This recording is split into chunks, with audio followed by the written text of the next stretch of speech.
Well, hello there. The purpose of this video is to provide some information about what ballroom dance exams are and to share my experience with the exams.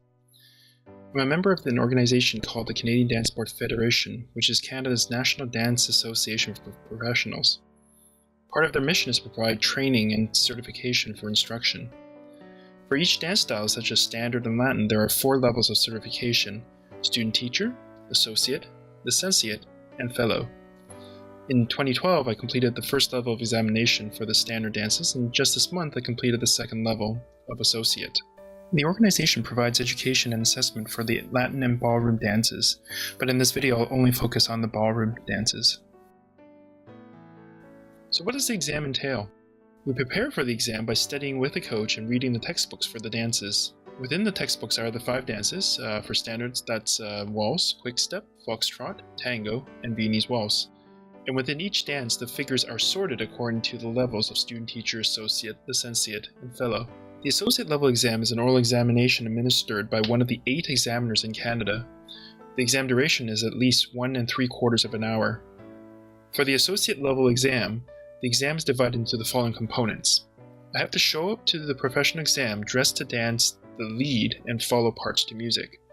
As a lead, I have to dance with a follow partner. However, when I demonstrate the follow part, I do have a choice to do it with or without partner. I have to show technical knowledge for the lead and follower steps for the 5 dances up to the level of the examination, so up to the associate level in the most recent case. I'm evaluated on teaching ability in terms of how I would teach the figures. And then finally, I'm evaluated on my overall presentation, where my poise, presentation, demeanor, grooming, vocal projection, and accuracy will be taken into consideration.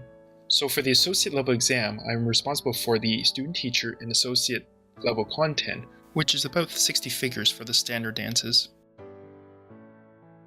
For our organization, in order to pass, we need a minimum score of 65% for each dance. The scoring is further broken down into commended, where a minimum score of 75% for each dance is achieved, and highly commended, where a score of 85% for each dance is achieved. The key thing here is that 75% and 85% is for each dance. The key point here is that the 75% and 85% are the scores for each dance. So that is, if a person scored 3 or 4 of the dances at 85% and then 1 or 2 of the dances is 83%, that person would only get commended and not get highly commended. Because of the individual scoring of each dance. In terms of technical knowledge, just what do we need to know? There's a lot of definitions and technical language that we need to know and use. Here's an example of one of the figures that we have to know from slow foxtrot. For each figure, we have to know the feet positions, which is basically where the feet go, the alignment, and that's where the feet point in relation to the room, the direction, which is where's the body traveling, the amount of turn, how much turn is made at each step. So if there's 6 steps, the turn could be made over all those 6 steps, and we have to know exactly how much is made at each step.